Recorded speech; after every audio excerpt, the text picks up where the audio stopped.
Hello everyone. Do you use indicators while trading? There are thousands of them today, however, very few of them proved to be worthy and effective. Let's consider three of them that could be applied in scalping. The name of such indicators I will tell you later. The most popular tool that is used in many strategies. This indicator is usually used in swing trading. For scalping, a combination of several parameters with short periods is used. Here we can change the parameters. For example, a combination of 3 moving averages is suitable for 1 minute, 5 minutes time frames. The parameters could be 7, 13, 24. The entry point to the trade occurs at the moment of convergence of the lines. If a slow-moving average crosses another one from top to bottom, this is a signal to sell. When crossing from bottom to top, this is the signal to buy. Just look at the history, how it's working out.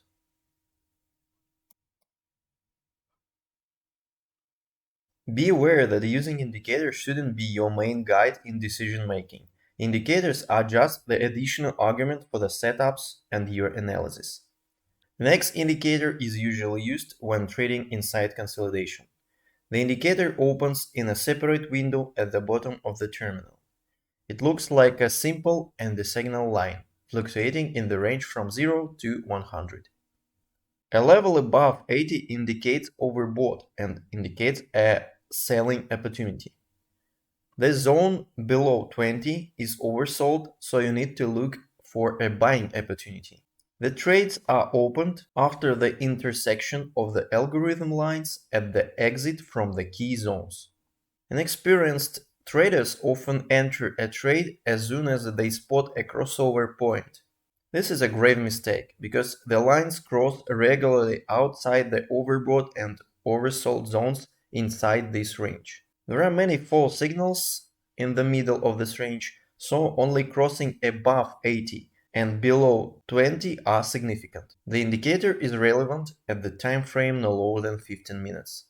The last indicator represents the oscillator that determines the momentum of force. Visually on the chart, it's a line that moves on a scale from 0 to 100, and depending on its location relative to the scale, the trend, its strength, and reversal points are determined. The closer the RSI line is to 0, the more the downtrend weakens. The closer it is to 100, the lower the growth force of the price.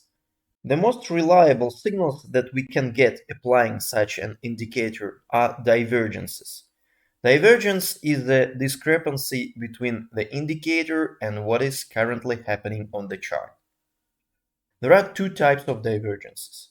Bullish, the price is falling, the RSI is looking up. And bearish, the price is growing on the chart, the indicator line is directed downwards.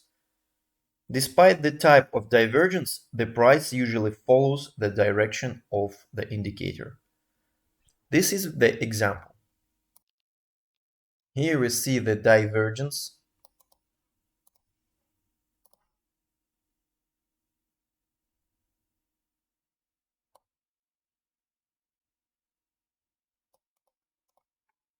And finally, the price follows the direction of the indicator. Here we see the increase of the price. This is the turning point. Please note that all of the indicators could be used as additional information while using Scalp trading platform. For example, when you see the setup in the order book and the graph, some signals from indicators could be the extra argument for you to open trades.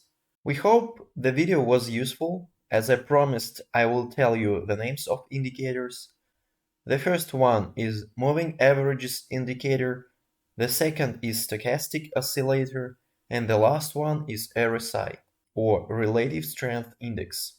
If you use other indicators, please share your experience in comments below and share the strategies used with such indicators. The link for the CSCAT trading platform you will find under this video, where you can download it absolutely for free. Be profitable. Thank you.